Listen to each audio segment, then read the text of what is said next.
4 million years ago, the Earth was dramatically vast grasslands stretched across what is Africa. Dense jungles, highlands, and shimmering rivers painted a raw and untamed world. Both.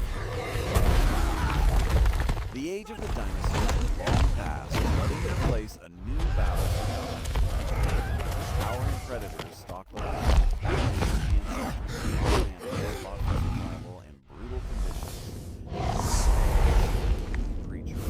Walking upright, using tools, thinking in ways no animal had before.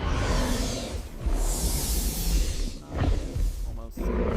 This was Australopithecus afarensis, a small, ape-like creature who walked on 2 feet, stood just over a meter tall, and was armed with little more than sharp instincts and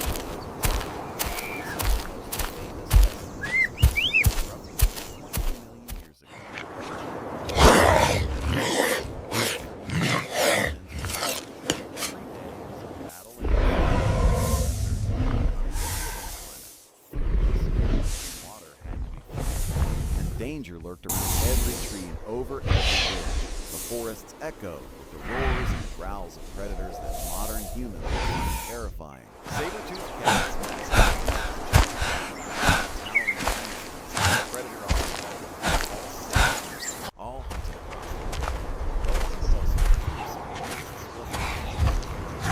Megafauna, an ancestor for more well-known smilers, was a deadly ambush predator that laid sheer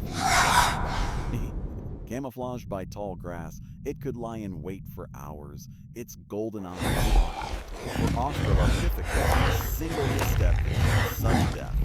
Then there were the crocodiles. Much larger than those we know today, these ancient reptiles dominated the rivers. One such monster, Crocodilus afarensis, was large enough to drag a grown hominid into the water.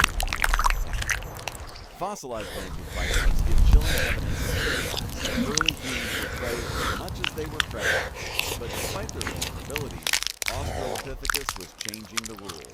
They were not strong, they were not fast, but they were clever. They used stones to crack nuts, sticks to dig insects, and possibly bones as tools or weapons. Some scientists believe they may have banded together in groups, using rudimentary cooperation to defend themselves and raise their young. The brains of these creatures were small, about 1/3 the size of modern humans. But slowly selecting for greater intelligence, memory, and the ability to anticipate danger. And it wasn't just these that shaped their lives. The environment itself was constant. Volcanic activity reshaped the land. Seasonal droughts turned grassland into dust bowls. The ice ages of the northern hemisphere caused shifting weather patterns even in Africa. Hominins moved constantly, following food, avoiding drought, and adapting to new territory. But they were not alone in this landscape. Other early species like Paranthropus and Anthropus walked the same paths. These ancient hominins likely competed for resources, water, and shelter.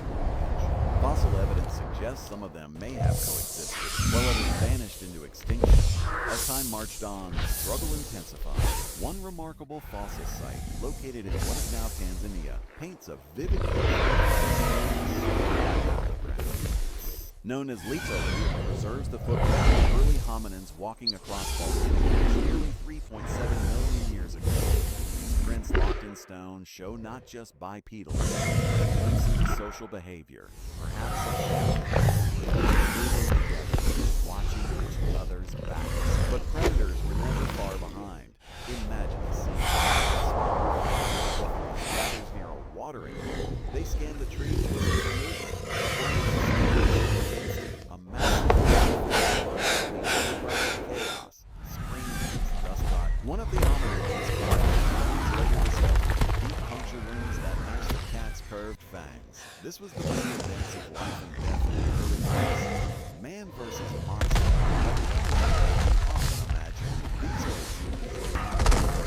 They survived, and yet their survival mattered.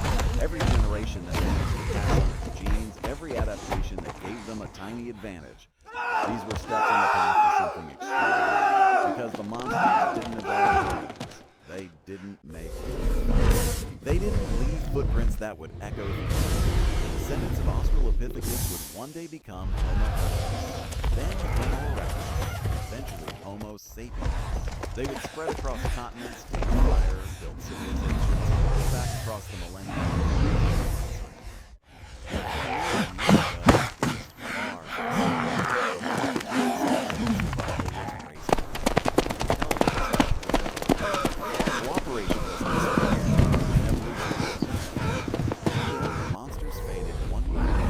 Climate change, loss of prey, relentless adaptability. But the memory of that battle of life lived on a knife's edge remains etched into our DNA, into our bones, and into the stones where our first tools were carved. 4 million years ago, man was prey, but man endured, and that endurance shaped everything.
"4 million years ago, the Earth was a dramatically different place. Vast grasslands stretched across what is now Africa. Dense jungles, volcanic highlands, and shifting rivers painted a raw and untamed world. It was a planet in transition, both in climate and in the story of life. The age of the dinosaurs had long passed, but in their place, a new battle for dominance was beginning. Towering predators stalked the land, while ancient ancestors of modern animals fought for survival in brutal conditions, and among the chaos, a new creature emerged. Walking upright, using tools, and thinking in ways no animal had before, our earliest human ancestors. This was not yet Homo sapiens. This was Australopithecus afarensis, a small, ape-like creature who walked on 2 feet, stood just over a meter tall, and was armed with little more than sharp instincts and the beginnings of intelligence.